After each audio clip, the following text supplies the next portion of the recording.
السلام عليكم ورحمة الله وبركاته.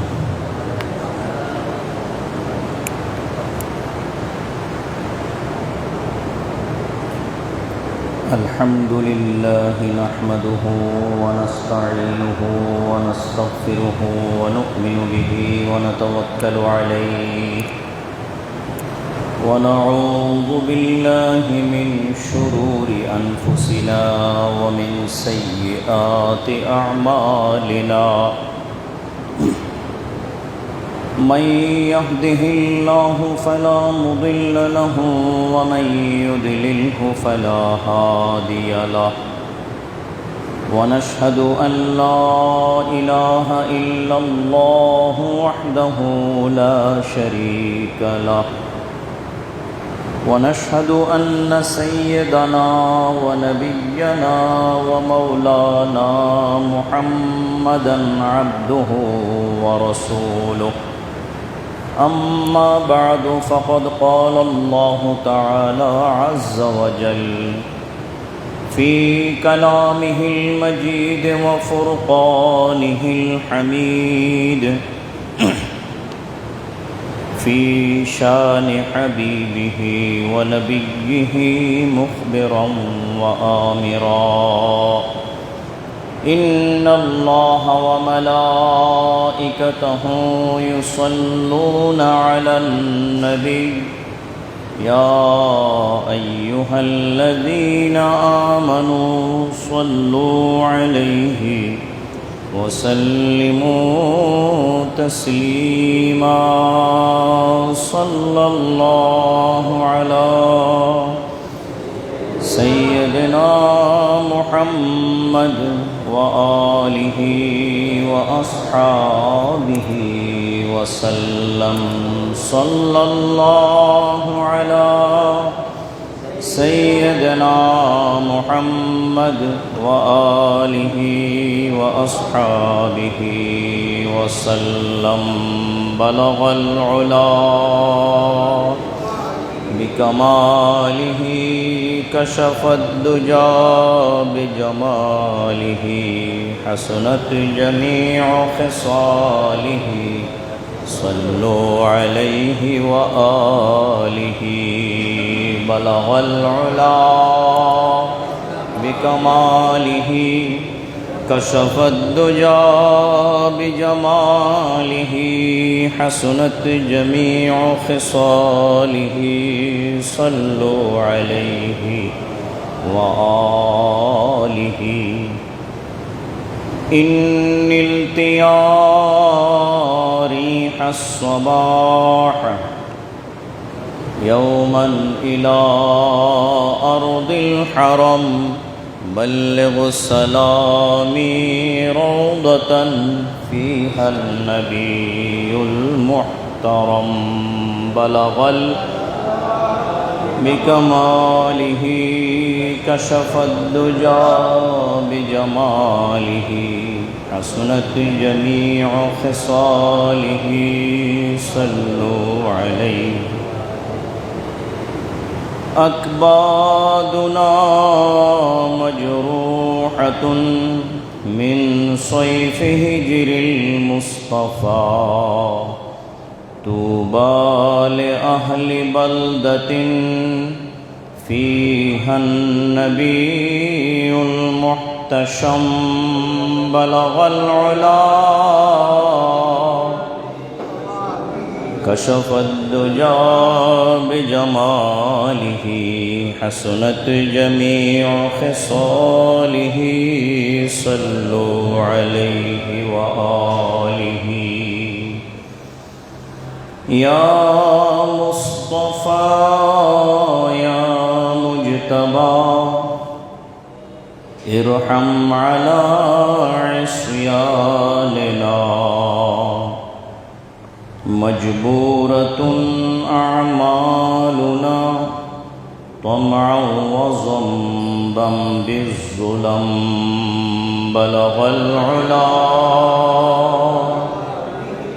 كشف الدجى بجماله حسنت جميع خصاله صلوا عليه وآله أما بعد মুআজ্জাজ অত্র জামে মসজিদের মুসল্লিয়ানে কেরাম, মহান আল্লাহ রাব্বুল আলামিনের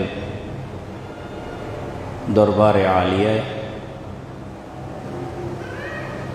অসংখ্যবার শুকর আদায় করছি এবং আল্লাহর প্রিয় হাবিব সরকারে দো আলম নূরে মুজস্সম রসুল খুদা হাবিব কিবরিয়া সৈয়দুনা ও নবিয়্যুনা ও মৌলানা মুহাম্মদুর রসুল্লাহ সাল্লাল্লাহু আলাইহি ওয়াসাল্লামের শাহী দরবারে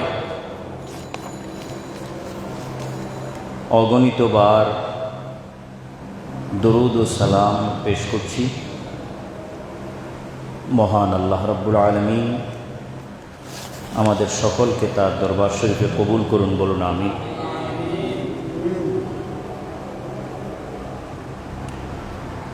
বিসমিল্লাহির রহমানির রহিম।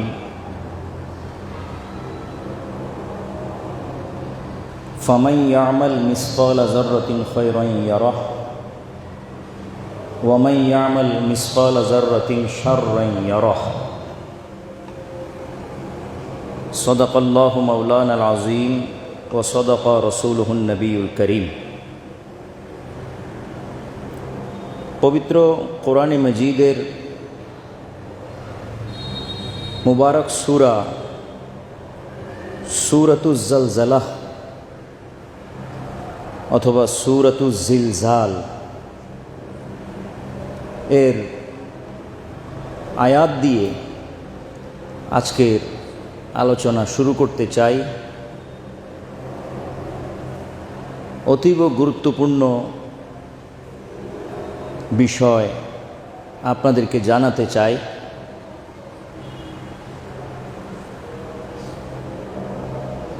আল্লাহ রাব্বুল আলামিন তার কোরআনে পাকের এই আয়াতের উপরে আমল করার তৌফিক আমাদের সকলকে আমাদের শেষ দিন পর্যন্ত আল্লাহ আমাদেরকে দান করুন, আমিন।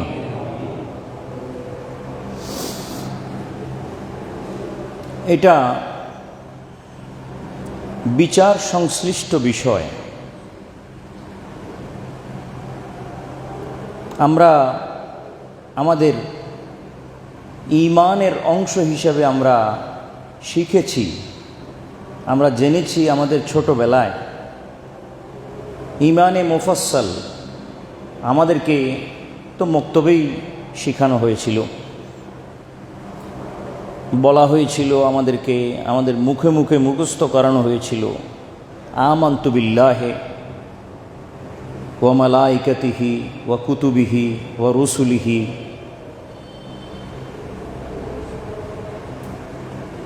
ওয়াল কদরে খাইরিহি ওয়া শাররিহি মিনাল্লাহি তাআলা ওয়াল বাসে বাদাল মাউত। এখানে বেশ কিছু বিষয়, সবগুলো ঈমানের আমাদের অংশ। আমরা আল্লাহর সাথে ওয়াদাবদ্ধ হয়েছিলাম এ বিষয়ের উপরে, এবং এটা বলে যে আমান্তু, আমি ঈমান এনেছি, ঈমান গ্রহণ করেছি বিল্লাহে, আল্লাহর উপরে, আল্লাহর একত্ববাদের উপরে, আল্লাহর ওয়াহদানিয়তের উপরে, যে আল্লাহ লা শরীক, তার কোনো শরীক নাই, তিনি এক ও অদ্বিতীয়। এ বিষয়ে আল্লাহর দরবারে আমরা ওয়াদাবদ্ধ হয়েছিলাম। এবং আমরা আরও বলেছিলাম ওয়া মালাইকাতিহি, আল্লাহর সকল ফেরেশতা, ফেরেশতার অস্তিত্ব আমরা স্বীকার করে নিয়েছি যে ফেরেশতা আছে। ওয়া কুতুবিহি, এবং আল্লাহর থেকে নাজেলকৃত সব কিতাব, 104খানা আসমানি কিতাবের ব্যাপারে আল্লাহর দরবারে আমরা ওয়াদা করেছি। যেগুলো আল্লাহর কিতাব, এগুলোর উপরে আমরা ঈমান আনি আল্লাহর কিতাব হিসেবে। ওয়া রুসুলিহি, এবং তার সকল রসুল, যে রসুলগুলো তিনি প্রেরণ করেছেন, নবী রসুল যাদেরকে আল্লাহ প্রেরণ করেছিলেন তাদের উপরে ঈমান। ১.৫ লক্ষ নবী রসুল, তোর মধ্যে ৩১৩ জন রসুল, এদের উপরে আমাদের অবিচল বিশ্বাস। এরপরে ওয়াল কদরে খাইরিহি ওয়া শাররিহি, তাকদীর সম্বন্ধে আমরা আল্লাহর দরবারে ওয়াদাবদ্ধ হয়েছিলাম যে তাকদীর আছে, বিশ্বাস আছে। তাকদীরের ভালো দিকও আল্লাহর পক্ষ থেকে, মন্দ দিকও আল্লাহর পক্ষ থেকে আমরা মেনে নিয়েছিলাম। সর্বশেষ আমরা আল্লাহর কাছে স্বীকার করেছি, ওয়াদাবদ্ধ হয়েছি, বিশ্বাস করেছি যে ওয়াল বাসে বাদাল মাউত, মৃত্যুর পর আমাদেরকে পুনর্জীবিত করা হবে, এবং সেটা হাসরের ময়দানে, কিয়ামতে আমাদেরকে দাঁড় করানোর জন্য, উপস্থিত করানোর জন্য, যে আল্লাহ আমাদের বিচার কার্য সম্পাদন করবেন আমাদের উপরে। সেই জন্য আল্লাহ আমাদেরকে আবার জীবিত করে আল্লাহর সামনে দাঁড় করাবেন। তো এই যে আয়াত যেটা পড়লাম সূরা জালজালা বা সূরা জিলজালের, ফামাই ইয়ামাল মিসকালা যাররাতিন খায়রান ইয়ারাহু ওয়া মান ইয়ামাল মিসকালা যাররাতিন শাররান ইয়ারাহু, ওয়াকফ করলে ইয়ারাহ। আল্লাহ বলতেছেন যে ব্যক্তি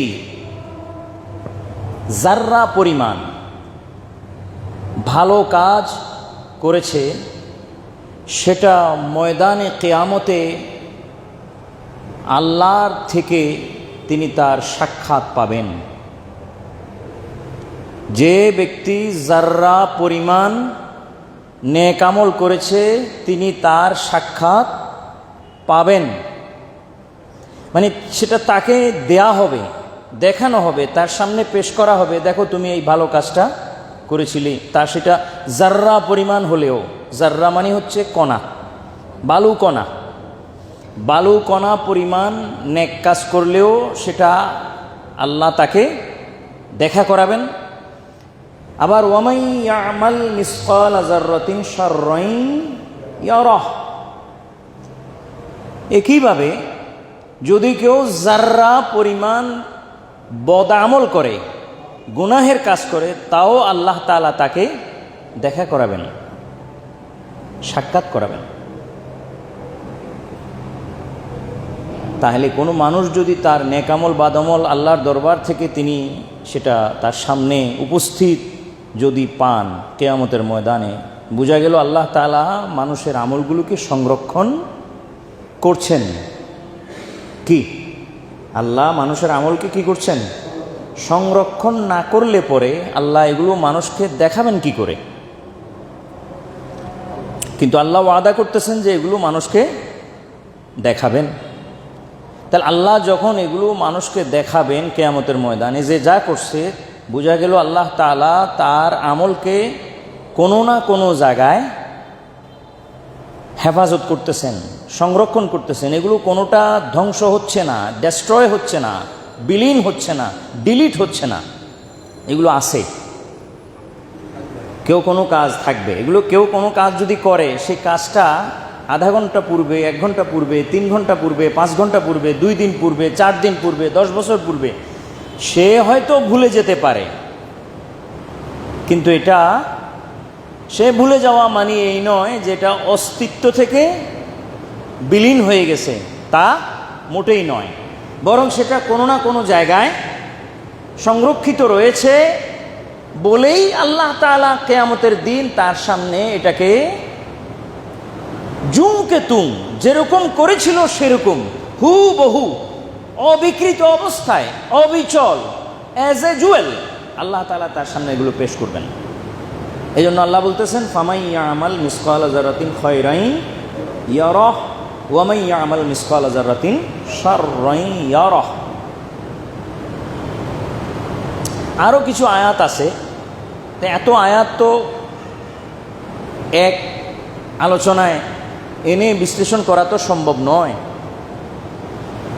তো এই যত আয়াতই রয়েছে, যে আয়াতগুলোর মধ্যে এটা আল্লাহ তাআলা বলেছেন বা প্রমাণ হয় যে মানুষের আমলগুলোকে আল্লাহ তাআলা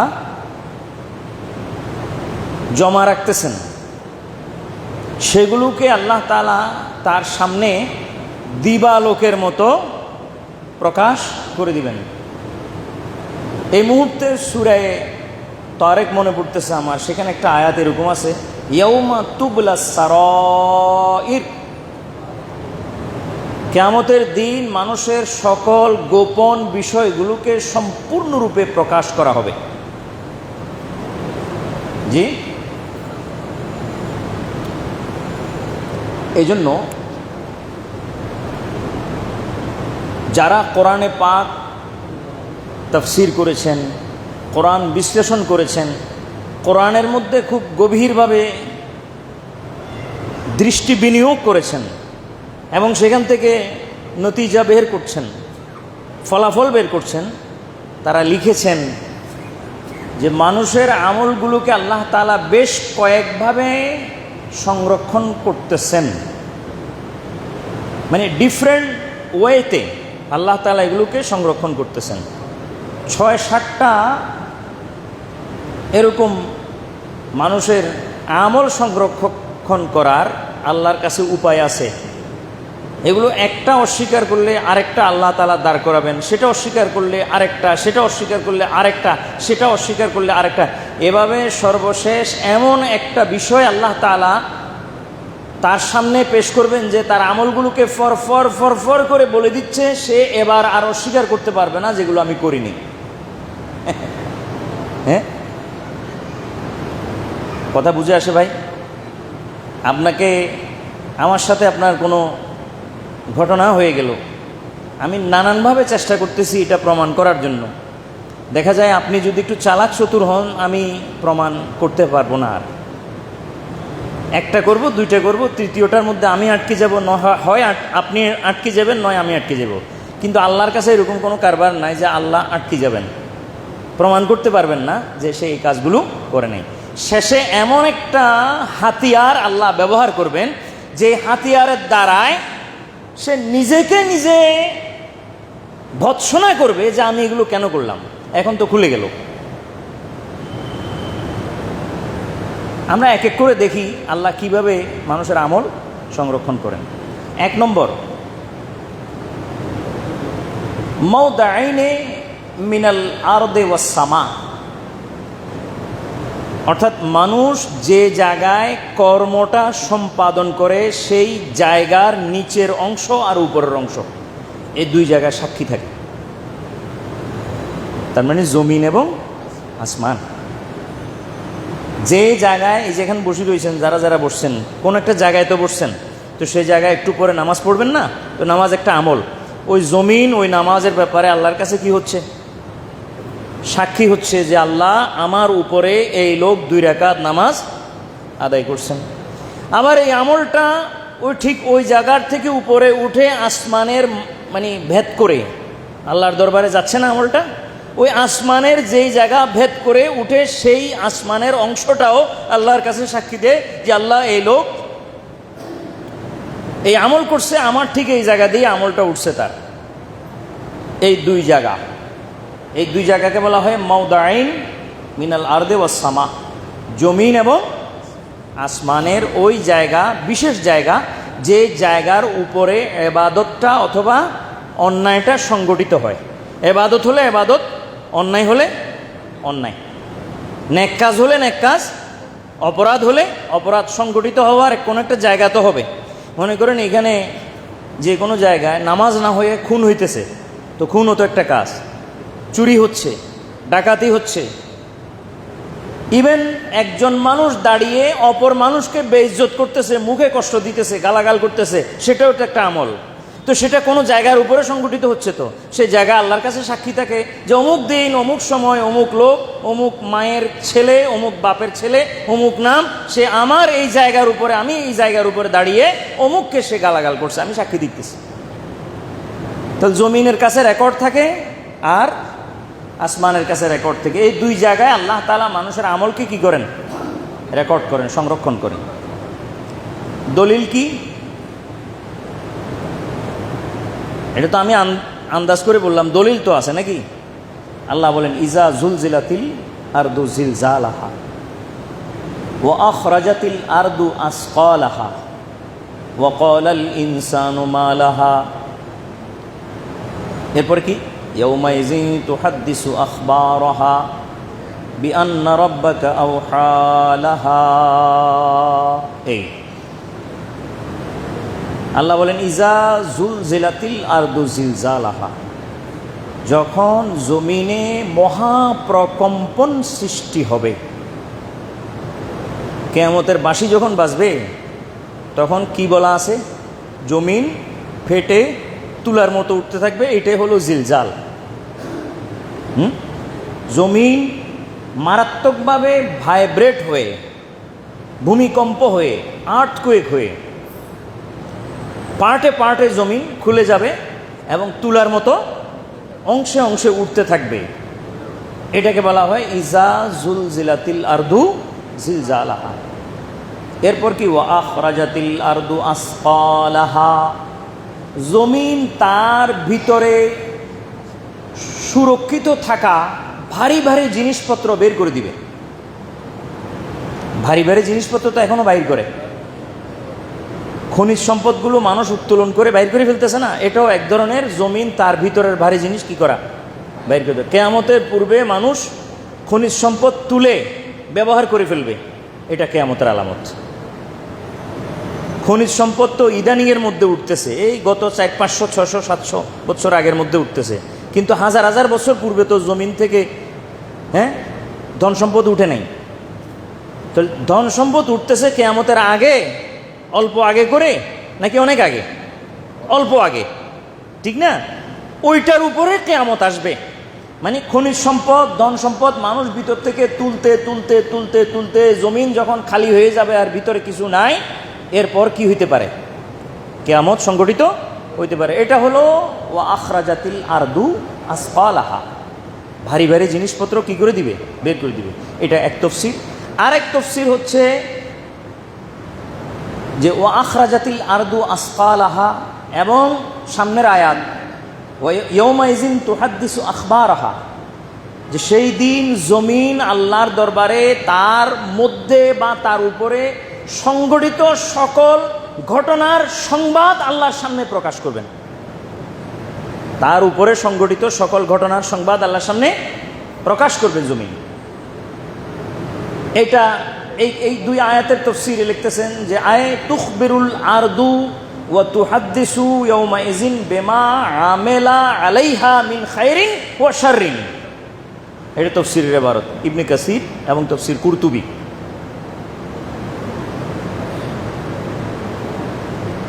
তাফসীরে বলতেছেন যে আল্লাহ তাআলা সেই দিন জমিনকে জবান খুলে দিবেন, জমিন ফর ফর ফর ফর করে যে যা করছে তার সব কিছু আল্লাহর সামনে প্রকাশ। তাহলে মানুষের আমলগুলো কোথায় সংরক্ষিত আছে? জমিনে। একটা রুম বন্ধ, ভিতরে অন্যায় চলতেছে, যারা করতেছে তাদের মনে হচ্ছে কেউ দেখতেছে না। জমিনের চোখও আছে, মুখও আছে। এখন সব জমিনে চোখ দিয়ে দেখে রাখতেছে, একদিন জমিনের মুখ ফুটবে এবং বলা আরম্ভ করবে। কোথায় পাইলাম? ইয়াউমাইযিন তুহাদ্দিসু আখবারাহা, জমিন সেই দিন আল্লাহর দরবারে সব কিছু খুলে বলবেন। এই এক।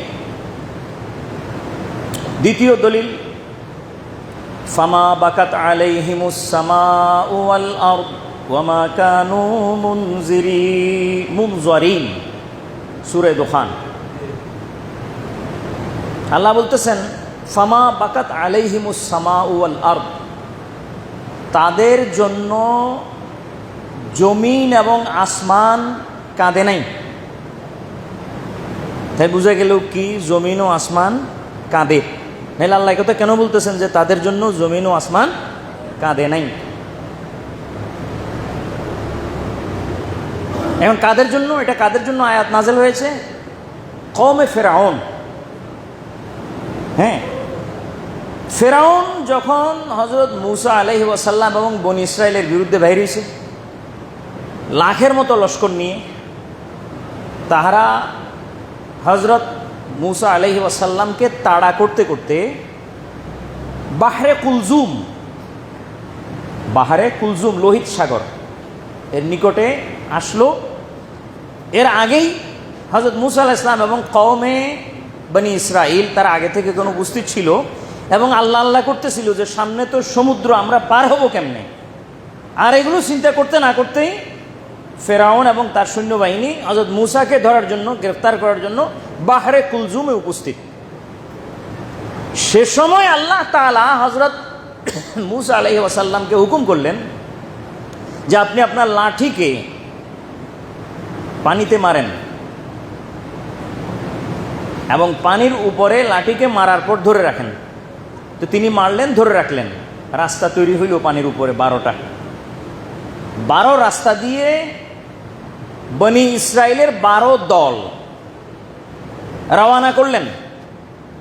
রওনা করে ওই পাশে পার হয়ে গেলেন। ওরা ওই পাশে পার হয়ে যাওয়ার পর হযরত মূসা আলাইহিস সালামও পার হয়েছেন।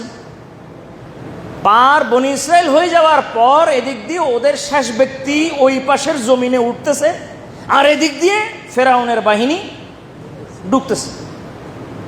আল্লাহ হযরত মূসা আলাইহিস সালামকে বললেন, লাঠি পানিতে রাখেন আমার আদেশ দ্বিতীয়বার না আসা পর্যন্ত। এরা সম্পূর্ণ যখন রাস্তার উপরে উঠে গেল আর ওইদিকে জমিনের উপরে একজন ফেরাউনিও নাই, সব কোথায়? সাগরের উপরে রাস্তা, রাস্তার উপরে তারা। তখন আল্লাহ তাআলা হযরত মূসা আলাইহিস সালামকে বললেন, এবার লাঠি তোলেন। তোলার পর দেখা গেল ওনার লাঠি আস্তে আস্তে উঠতেছে আর রাস্তাও পানিতে ভেনিশ হইতেছে। আর রাস্তার সাথে সাথে কওমে বনী ইসরাইল কওমে ফেরাউনও কি হচ্ছে? পানিতে নিমজ্জিত হচ্ছে। এটা তো, এই কথা তো আপনার বাইবেলেও লেখা আছে। বাইবেলের দ্য এক্সোডাস যে চ্যাপ্টার, এক্সোডাস, এখানে লেখা আছে, আমি পড়ছি। কোরআনের সাথে মিলানোর, ইনসাইট করার চেষ্টা করছি। ও এই কোরআন কি বলে আর এই বিষয়ে, মানে পার্টিকুলার এই বিষয়ে বাইবেল কি বলতেছে, বহু 19-20 নেই, বরং কোরআনে ওই সংবাদের অতিরিক্ত মেসেজ আছে কিছু, যেটা বাইবেলের নাই। তো যা এক্সোডাসের মধ্যে এই কথা উল্লেখ আছে যে তাদের একজনও, নট এ সিঙ্গেল পার্সেন্ট, এভাবে উল্লেখ আছে, নট এ সিঙ্গেল পার্সেন্ট, তাদের একজনও এরপরে আর বেঁচে ছিল না।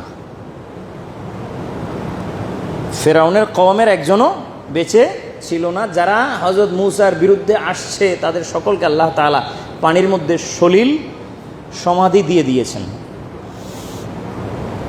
এই যে ফেরাউনের কওম, এতগুলা মানুষ একসাথে মারা গেল এখানে, এইটাকে কেন্দ্র করে আল্লাহ বলতেছেন, ফামা বাকাত আলাইহিমুস সামা ওয়াল আরদ, এরা মারা যাওয়ার কারণে জমিন ও আসমানের কোনো জায়গা বিন্দুমাত্র কাঁদে নাই।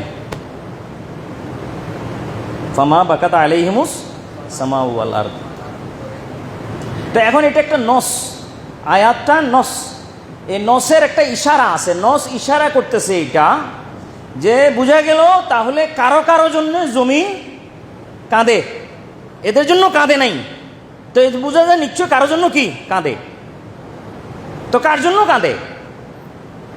এই আয়াতের তাফসীরে হযরত মাওলা আলীর একটা হাদিস এরকম, ইজা মাতাল আব্দুস সালেহু, খুব খেয়াল করেন, ইজা মাতাল আব্দুস সালেহু, যখন নেককার বান্দা মারা যায়, বাকা আলাইহি মুসাল্লাহু মিনাল আরদে ওয়া মাসআদু আমালিহি মিনাস সামা, তার জন্য কাঁদে তার মুসাল্লা, যে মুসাল্লার উপরে সে সবসময় নামাজ পড়ে।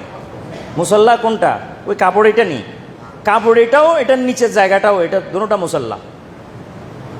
এই যে কাপড় বাজার থেকে 100-200 টাকা, 1500 টাকা, 2000 টাকা দিয়ে যে মুসল্লা কিনি আমরা, সেটাও মুসল্লা। আবার সেটা যে জায়গায় বিছাইয়া নামাজ পড়ে ওই জায়গাকেও, জমিনের ওই অংশকেও কি বলে? মুসল্লা বলে। মুসল্লা মানে হলো নামাজ পড়ার জায়গা, যায় নামাজ, হ্যাঁ মসজিদ। তাহলে মসজিদের ওই অংশ তার জন্য আল্লাহর দরবারে কি করে? কাঁদে যে হে আল্লাহ, এতদিন পর্যন্ত আমার এই জায়গার, আমি এই জায়গার উপরে হাজার হাজার লাখ লাখ সেজদা হয়েছে, রুকু হয়েছে, তসবিহ হয়েছে, তাহলিল হয়েছে, আর আজ এই লোক মারা গেছে, আজ থেকে এখানে আর হবে না, তা এই জন্য কাঁদি। জমিনের ওই অংশ আল্লাহর দরবারে কি করে কাঁদে? ইজা মাতাল আব্দু as-salihu বাকা আলাইহি মুসাল্লাহু মিনাল আরদে। আর কোন জায়গায় কাঁদে? ওয়া মাসআদু আমালিহি ইলাস সামা, আসমানের যে জায়গা দিয়ে তার আমলটা আল্লাহর দরবারে উঠে, বিশেষ ওই জায়গা আল্লাহর দরবারে কাঁদে। তো এবার হইল কিনা, ফামা বাকাত আলাইহিমুস সামাউ ওয়াল আরদু ওয়া মা কানু মুনজারিন। হইল কিনা যে আল্লাহ কওমে ফেরাউনের ব্যাপারে আয়াত নাযিল করতেছেন যে তারা মারা যাওয়ার কারণে আসমান এবং জমিনের কোনো জায়গা কাঁদে নাই। কাঁদবে কেন? কাঁদবার তো কোনো কারণ নাই। আরও তারা মারা যাওয়ার কারণে শকরে না আদায় করার রাস্তা তৈরি হয়েছে, যে খোদাদ্রোহী শক্তি দুনিয়া থেকে কি হয়েছে, বিদায় হয়ে গেছে। কিন্তু যারা নেককার, যারা ইবাদত করে, তাদের আমল জমিনে সংরক্ষণ করে, ওই আমল আর না হতে দেখে জমিন কাঁদেও, আসমান কাঁদেও। কেমন? হাদিসটা আবার শুনেন, হযরত মাওলা আলী, ইজা মাতাল আব্দুস সালিহু বাকা আলাইহি মুসাল্লাহু মিনাল আরদ। যখন কোনো নেককার ব্যক্তি মারা যান, তখন জমিনের ওই অংশ, যে অংশের উপরে সে নামাজ আদায় করে, সেই অংশ আল্লাহর দরবারে কাঁদে। ওয়া মাসআদু আমালিহি মিনাস সামা, আসমানের ওই অংশ আল্লাহর দরবারে কাঁদে, যে অংশ দিয়ে তার আমল প্রতিদিন উপরে উঠত, প্রতিদিন উপরে উঠত, এই জায়গা কাঁদে এবং তার আমলকে সংরক্ষণ করে। যে হে আল্লাহ, সে এতদিন এত ওয়াক্ত নামাজ, এতগুলো সেজদা, এতগুলো তসবিহ, এতগুলো তাহলিল, এতগুলো দোয়া দরুদ, এতগুলো তেলাওয়াতে কোরআন, এত আমল বা অন্যান্য যে কোনো নেক কাজ আমল অথবা বদ আমল সে করছে, এটা জমিনে হেফাজত করে, আসমানও হেফাজত করে।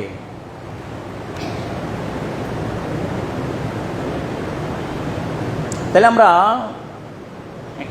এটা জানলাম যে মাওদাইন মিনাল আরদ ওয়াস সামা, জমিন এবং আসমানের ওই জায়গা, যে জায়গায় আমল সংগঠিত হয় এবং যেই জায়গা দিয়ে আমল আল্লাহর দরবারে উঠে।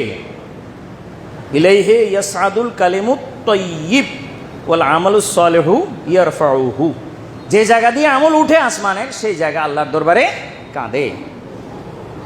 হযরত ইমাম হুসাইন আলাইহি ওয়াসাল্লামার হত্যাকাণ্ড কারবালার জমিনে যেদিন সংগঠিত হয়েছে, সেই দিন থেকে ডাইরেক্ট মুয়াররিখ, তারিখ, ইতিহাস লেখকগণ বলতেছেন ডাইরেক্ট 3 মাস, কেউ বলছেন 4 মাস, কেউ বলছেন 40 দিন, আসমান খুনের রং, রক্তের রঙে রঞ্জিত ছিল এবং আসমানে লেখা উঠত। আসমানে কি উঠত? লেখা উঠে যেত। মেঘের মানে মেঘ এমনভাবে সৃষ্টি হইতো ওইখানে, যে যে আরবিতে একটা লাইন পড়া যাইতো, বোঝা যাইতো, সেটা হইল আতারজু উম্মাতুন কাতালাত হুসাইনা শাফাআত জাদ্দিহি ইয়াউমাল হিসাবে। কি করে ওই দল আল্লাহর দরবারে নবীর শাফাআত আশা রাখে, আশা করে, যে দল নবীর নাতিকে কারবালার ময়দানে শহীদ করে দিয়েছে, এটা কিভাবে আশা রাখে? আসমান কান্ত 3 মাস 4 মাস পর্যন্ত লাগাতার আসমান আল্লাহর দরবারে রোনা জারি করেছিল যে হে আল্লাহ, ইমাম হোসেনকে অন্যায়ভাবে শহীদ করা হয়েছে। এখন যারা করছে তাদের জন্য আজকে এই আপনার সারা দুনিয়ায় এ বিষয়ে ডিবেট হচ্ছে, ডিবেট, পক্ষ বিপক্ষে ঝগড়া হচ্ছে। কেউ বলছে এরকম হয় নাই, কেউ বলছে হয়েছে, কেউ বলছে হয় নাই, কেউ বলছে, এটা চলতেছে। কিন্তু কি হয়েছে কি হয় নাই, জমিনে তো হেফাজত করছে নাকি করে নাই? হ্যাঁ, জমিনে বিষয়টা সংরক্ষণ করছে না। আজকে আল্লাহ আপনাদেরকে লাগাই রাখছে যে আপনারা ডিবেট করতে থাকেন, কিন্তু চূড়ান্ত সিদ্ধান্ত তো এই বিষয়ে আমি কিয়ামতের ময়দানে আমি খোদা আনা দেবো, যে এটা জমিন থেকে নিব রেকর্ড, আসমান থেকে নিব রেকর্ড, কেমন না? এবং আমি জাতির সামনে প্রকাশ করে দিব ইমাম হুসাইনের আসল হত্যাকারীকে, এবং সেটা কে করছে তার অঙ্গ প্রত্যঙ্গ আল্লাহর দরবারে সাক্ষী দিবে। আল্লাহ তার মুখকে লক করে দিবে তার জিহ্বাকে, জবানকে, আল-ইয়াউমা নাখতিমু আলা আফওয়াহিহিম ওয়া তুকাল্লিমুনা আইদিহিম ওয়া তাশহাদু আরজুলুহুম, তার মুখ বন্ধ হয়ে যাবে, হাতে পায়ে কথা বলা আরম্ভ করবে যে কে কি করছে, মুখে তালা মারি দিবে। মুখ দিয়ে কথা বলার সময় মিথ্যাও বলে, সত্যও বলে, সব বলে, কিন্তু যখন হাতে কথা বলা আরম্ভ করবে, চামড়ায় কথা বলা আরম্ভ করবে, তখন কি আপনারা বলবেন চামড়াও আবার কথা বলে নাকি? হ্যাঁ, চামড়াও তো কথা বলে। হাত্তা ইজা মা জাউহা শাহিদা আলাইহিম সামউহুম ওয়া আবসারুহুম, এরপরে কি? ওয়া জুলুদুহুম। জুলুদ কি? আরে ভাই, জুলুদ কি? জুলুদ তো চামড়া। হ্যাঁ, বেমা কানু ইয়ামালুন। গোস্সা হয়ে, রাগ হয়ে, জাহান্নামী, গুনাহগার, পাপী, জালেম, রাগ হয়ে নিজের চামড়াকে বলবে, ক্বালু লিজুলুদিহিম, নিজের চামড়াকে তারা বলবে, লেমা শাহিদতুম আলাইনা, আরে আমাদের বিরুদ্ধে সাক্ষী দাও কেন? তুমি চামড়ারে তো আমি সবচেয়ে ভালো অলিভ অয়েল যেটা সেটা মালিশ করছিলাম আমার পক্ষে কাজ করার জন্য, আমার বিপক্ষে কেন কাজ করো? চামড়ার মধ্যে অলিভ অয়েল ডলেন না? শীতকাল আসলে জনসন ক্রিম ডলেন তো, যাতে চামড়া না ফাটে। এত হেফাজত করেন চামড়াকে, আর এই চামড়া কিয়ামতের ময়দানে আল্লাহর সামনে আপনার আমার বিরুদ্ধে সাক্ষী দিবে। জিজ্ঞেস করবে, লেমা শাহেদ তুম আলাইনা, আমার বিরুদ্ধে কেন সাক্ষী দাও? তখন চামড়া বলবে তাকে, ক্বালু আনতাকানাল্লাহুল্লাযী আনতাকা কুল্লা শাইইন ওয়া হুয়া খালাকাকুম। ঠিক আছে না? আনতাকানাল্লাহ, আল্লাহ আমার জবান খুলে দিয়েছে। আল্লাহ আমাদের, চামড়া বলবে আল্লাহ আমাদের জবান খুলে দিয়েছে। কোন আল্লাহ? আনতাকাল্লাহ আল্লাযী আনতাকা কুল্লা শাই, ওই আল্লাহ যে আল্লাহ প্রত্যেকের জবান খুলতে সক্ষম, পারেন। কেমন? আল্লাহু আকবার। ওয়ামা কুনতুম তাস্তাতিরুনা আন ইয়াশহাদা আলাইকুম, মানে কোনো অবস্থাতে গোপন রাখতে পারলো না, যে পারলো না, যা করছে তা কোনো অবস্থাতে গোপন রাখতে পারলো না। আজকের দুনিয়া গোপন করার চেষ্টা করতেছে বিভিন্ন দলিল দিয়ে, এই দিয়ে সেই দিয়ে। না, এটা তো উনি করেন নাই, এটা তো অমুকে করে, অমুকে করছে, ওনার তো কোনো এখানে সংশ্লিষ্টতা ছিল না, ওখানে ওনার আদেশ ছিল না, উনি এর দ্বারা না দেবও পশেমান হয়েছেন, উনি এটার দ্বারা দুঃখ পেয়েছেন, ব্যথা পেয়েছেন। এগুলো সব দেফা করার চেষ্টা, এগুলো সব তাকে সেভ করার চেষ্টা। কিন্তু বিল আখির সর্বশেষ সেভ হবে কিনা আল্লাহ কি মানুষ থেকে জিজ্ঞেস করবেন? আল্লাহ জিজ্ঞেস করবেন ব্যক্তির চামড়া থেকে, হে চামড়া তুমি বলো এই কাজটা ও করছে কিনা। চামড়া তো এখনো কথা বলে মানুষের সাথে। আমার ভাই, আপনারা কি বিশ্বাস করেন আমার কথা? চামড়া এখনো মানুষের সাথে কথা বলে। আল্লাহ নবী সাল্লাল্লাহু আলাইহি ওয়াসাল্লাম হাদিসে ইরশাদ করতেছেন, আহা আমি কি বলবো আপনাদেরকে। আল্লাহ নবী ইরশাদ করেন, লা তাকুমুস সাআতু। হাদিস রসুলে পাকের, বিশ্বাস করেন কি করেন না জানি না, আমি বিশ্বাস করি এবং হচ্ছে, ঘটনা ঘটতেছে। আল্লাহ নবী সাল্লাল্লাহু আলাইহি ওয়াসাল্লাম ইরশাদ করেন, লা তাকুমুস সাআতু, কিয়ামত ততক্ষণ সংগঠিত হবে না, কিয়ামত ততক্ষণ পর্যন্ত হবে না যতক্ষণ হাত্তা তুকাল্লিমা সেবাউল ইনসা, যতক্ষণ পর্যন্ত চতুষ্পদ জন্তু মানুষের সাথে কথা বলবে না। চতুষ্পদ জন্তু মানুষের সাথে কি কথা বলে? উদাহরণ দিই, ডগ স্কোয়াড, কুকুর, প্রশিক্ষিত কুকুর, আল কালবুল মুআল্লাম। পুলিশের কাছে এক ধরনের কুকুর আছে, যে কুকুর দিয়ে তারা স্থান, সময় এবং সন্ত্রাসী এগুলো চিহ্নিত করে, ঠিক কিনা? হ্যাঁ, কুকুরের নিকটে এমন এক ধরনের জ্ঞান বা এলেম ভিতরে থাকে, যার দ্বারা সে গ্রান নিয়ে সে পুলিশকে বলে দেয় ঠিক এই জায়গায় বিষয়টা সংঘটিত হয়েছে। তো কথা বলছে কি বলে নাই কুকুরে? জি। তা আল্লাহ নবী সাল্লাল্লাহু আলাইহি ওয়াসাল্লাম যে বলছেন, হাত্তা তুকাল্লিমান নাসুস সেবা, নাসাস সেবা, হুজুর কি ভুল কি বলছেন? ঠিকই তো বলছেন। চতুষ্পদ জন্তু মানুষের সাথে কি বলবে? কথা বলবে। এরপর কি? ওয়ায়ুকাল্লিমুর রাজুলা আজবাতা সাউতিহি ওয়া শিরাকা নালিহি, মানুষের সাথে তার হাতের চাবুক কথা বলবে। তার জুতার উপরে যে ফিতা বাঁধে একটা জায়গা আছে, এটা 4 আঙ্গুল বিশিষ্ট, এখনকার জুতাগুলোতে ফিতা কম হয়, আগের জুতাগুলোতে ফিতা ছিল। ও ফিতার উপর দিয়ে যে চামড়াটা, এটা একটু মোটা চামড়া, এখানে ডবল চামড়া দেওয়া হয়, ওটা কয় আঙ্গুল পরিমাণ? মানে আল্লাহ নবী সাল্লাল্লাহু আলাইহি ওয়াসাল্লাম বলেন 4 আঙ্গুল পরিমাণ জায়গা মানুষের সাথে কথা বলবে, এই 4 আঙ্গুল পরিমাণ জায়গা। এটা কি? এটা কি? এটা তাহলে এইটা কয় আঙ্গুল পরিমাণ? তাহলে মানে এই শেকেলের, এই আকৃতির, এই শেইবের, যেটা 4 আঙ্গুল শেইবের কোনো জিনিস মানুষের সাথে কথা বলবে, এটা কথা বলে কিনা আমাদের সাথে? বলে। হুজুর ভুল কি বলছেন? হুজুর বলছেন আজবাতা সাউতিহি, মানুষের চাবুক। চাবুক মানে হলো আগের জমানার টেলিফোন, যেগুলোর মধ্যে ফিতা আছে, যেগুলোর মধ্যে তার আছে। মানুষ যখন কথা বলতো তখন এই সময় তার ঝুলতো না নিচে দি, ওটাকে হুজুর চাবুক বলছেন। তো হুজুর ভুল কি বলছেন? ঠিকই তো বলছেন। এরপর কি বলতেছেন? এরপর একটা মারাত্মক না আরো, ওয়াতুখবিরু ফাখিজুহু বিমা আহদাসা আহলুহু বাদাহু, যে কোনো একজন ব্যক্তি তার ঘর থেকে বেরিয়ে যাওয়ার পর তার ঘরের মধ্যে তার পরিবার, তার আহাল, তার আপন লোকজন তার অনুপস্থিতিতে কি করেছে, এটা তার রানে তার সামনে প্রকাশ করে দিবে। মানে কি? মানে হলো এইখান থেকে রক্ত নিয়ে ডিএনএ টেস্ট করে বলা হয় ওই ডিএনএ এরপরে কি কাজ করছে বলে দেয়।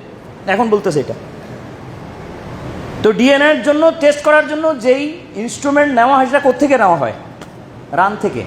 এই জন্য আল্লাহর নবী বলছেন ফাখিজুহু, তার রান বলে দিবে সে কি চাইতেছে, খবর সংবাদটা কি এটা বলে দিবে তাকে। আল্লাহর নবী সাল্লাল্লাহু আলাইহি ওয়াসাল্লাম বলেন কিয়ামতের পূর্বে মানুষের রান মানুষের সাথে কথা বলে ইলমে গায়েব প্রকাশ করে দিবে। আর আল্লাহ বলেন এই কাজটা প্রতিটি অঙ্গ কিয়ামতের ময়দানে আমি আল্লাহর সাথে করতে বাধ্য থাকবে, বলা আরম্ভ করবে ফরফর করে, কে কি করছে সব খুলে যাবে আল্লাহর সামনে। এটাই হলো কি ইয়াউমা তাশহাদু আলাইহিম আলসানাতুহুম ওয়া আইদিহিম ওয়া আরজুলুহুম বিমা কানু ইয়ামালুন, সূরাতুন নূর। আর সূরা ইয়াসিনে কি আছে? আল ইয়াউমা নাখতিমু আলা আফওয়াহিহিম ওয়া তুকাল্লিমুনা আইদিহিম ওয়া তাশহাদু আরজুলুহুম বিমা কানু ইয়াকসিবুন। হযরত আবু সাঈদ, জি ওই যে বললাম একটু আগে, আবার সাহেব বারবার আমাকে ওদিকে ইশারা করতেছেন যে মানুষের মুখমণ্ডলকে আল্লাহ তাআলা লক করে দিবেন। মুখ দিয়ে আর বলিও না, মুখ দিয়ে বহুত বলছো, এবার হাতে কথা বলুক, হ্যাঁ চামড়ায় কথা বলুক, কথা বুঝেন নাই? পায়ে কথা বলুক, পা বলে দিবে যে আমাকে নিয়ে কোথায় হাঁটছে, হাত বলে দিবে আমাকে আমার দিয়ে কি ধরছে। এগুলোকে আল্লাহ তাআলা সব অ্যাক্টিভ করে দিবেন। এগুলো এখন ডিঅ্যাক্টিভ আছে, এগুলো সব আল্লাহ অ্যাক্টিভ করে দিবেন, জাগ্রত করে দিবেন। সেলগুলোকে ফরফর করে বলা আরম্ভ করবে, মানুষের মতো কালাম করবে। আশ্চর্য হয়ে যাবে, কথা বুঝেন? আশ্চর্য হয়ে যাবে। আল্লাহু আকবার। হযরত আবু সাঈদ আল খুদরি রাদিয়াল্লাহু তাআলা আনহু, হুজুর আকরাম হযরত জনাবে মুহাম্মদুর রাসূলুল্লাহ সাল্লাল্লাহু আলাইহি ওয়াসাল্লাম থেকে হাদিস রিওয়ায়াত করতেছেন এই আয়াতের তাফসীরে। কোন আয়াতের? ইয়াউমা তাশহাদু আলাইহিম আলসানাতুহুম ওয়া আইদিহিম, এই আয়াতের তাফসীরে, তাফসীর ইবনে কাসিরে আছে, তাফসীরে মাআলিমুত তানজিলেও আছে। হযরত রাসূল পাক সাল্লাল্লাহু আলাইহি ওয়াসাল্লাম ইরশাদ করেন, খুব ইন্টারেস্টিং ঘটনা কিয়ামতের। ইজা কানা ইয়াউমুল কিয়ামা, ইজা কানা ইয়াউমুল কিয়ামা, যখন কিয়ামতের দিন হবে, উররিফাল কাফিরু আমালাহ, কাফেরকে তার আমল চিনানো হবে। কাফের সামনে তার দফতর খোলা হবে যে তুমি এগুলো এগুলো করছো। ফায়াজহাদু ওয়া ইউখাসিমু, সে অস্বীকার করবে এবং আল্লাহর সাথে ঝগড়া করবে এই বিষয়ে যে না আমি এগুলো করিনি। কোত্থেকে বলতেছেন আপনি? এখানে কাফের বলতে ইসতিলাহি কাফের নয়, হ্যাঁ কাফের বলতে ইমানদারের মধ্যেও কাফের আছে। কোন কাফের এগুলো?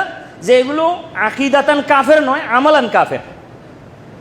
কি আকিদাতান কাফের নয়, আমালান কাফের যেগুলো, সেগুলো আসলে ফাসেকগুলা, ফাজেরগুলা, গুনাহগারগুলা। আমাদের মধ্যে যারা গুনাহগার পাপী, ইমান আছে কিন্তু কি নাই? আমল নাই, গুনাহ আছে, এরাও এক ধরনের কাফের। কোন কাফের? এরা কাফের লগবি, কাফের ইসতিলাহি নয়। ইসতিলাহি কাফের তো ওই ব্যক্তি, ওই কাফের যে কাফের আল্লাহর ওয়াহদানিয়তকে অস্বীকার করেছে, রসুলের রেসালতকে অস্বীকার করেছে, এটা হলো ইস্তেলাহি কাফের, পারিবেশিক সংজ্ঞায় কাফের। কিন্তু ইস্তেলাহি সংজ্ঞা বাদ দিয়ে যদি লগবি সংজ্ঞা ব্যবহার করা হয়, তাহলে দেখা যাবে বহুত বড় বড় কাফের আমাদের ভিতরেও আছে, ইমানদারের ভিতরে।